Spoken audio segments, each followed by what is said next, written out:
Next on 7 News, first at 4. Developing news in Woburn, 2 elderly drivers involved in a crash, while on Beacon Hill, lawmakers consider retesting elderly drivers. A Brockton summer camp in a busload of trouble. A mother says they should not have put her young son on a bus headed home. And U.S. troops marking a major milestone in the war in Iraq. They're pulling out of some cities and handing over control. Also, the FDA with a warning about some popular painkillers. They say that certain combinations could prove to be deadly. It's a familiar tale. Sunshine, clouds, and then thunderstorms. When will this pattern break? This is 7 News at 4. And we begin first at 4 with that developing news out of Woburn. 2 elderly drivers involved in this accident with life-threatening injuries. Thanks for joining us. Today's accident is the 6th crash this month alone in the Bay State involving elderly drivers. One claimed the life of a 4-year-old girl. Also comes on the day that lawmakers are talking about legislation that is aimed at keeping elderly drivers safe on the roads. 7's Byron Barnett live in Woburn with the latest.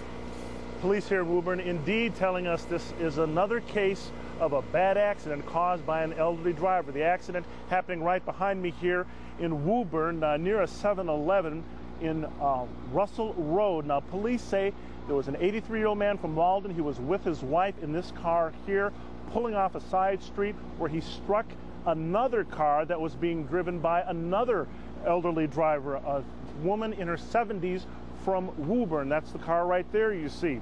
All 3 suffered injuries. The woman who was struck suffered the most serious injuries, life-threatening injuries, so this is obviously very, very bad. Now, the accident took place right at the time lawmakers on Beacon Hill were holding a hearing on bills that would require mandatory testing for elderly drivers. One bill calls for a road test every 5 years, starting at age 85. The hearing comes in response to a spate of recent accidents involving elderly drivers. In one case, a 4-year-old Stoughton girl crossing the street was struck and killed allegedly by an elderly Canton woman. One woman at today's hearing whose father was killed by an 85-year-old driver in 1986 pleaded with lawmakers to take action. I hope that you will take the story to heart when you vote on Bill 1929. Knowing that you have the power and the obligation to protect the people to prevent these unnecessary deaths on our roads. I just wanted to be clear, though, that it's not about personal freedom versus public safety. It's about public safety, and it's about making sure that when we license or relicense drivers, that we are doing so making sure that drivers are capable. Now, after trying to get a bill like this passed for 2 years, lawmakers say this year they believe that there's finally the political will to get this bill passed into law. In the meantime, they say it is incumbent upon family members to step in and take the keys away from their elderly relatives when they feel they are no longer able to drive safely. That's a story live from Woburn. I'm Byron Barnett, 7 News.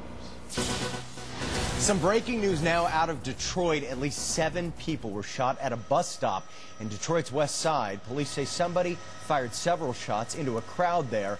Spokesman for Detroit schools says the victims were teenagers who had just been let out of summer school.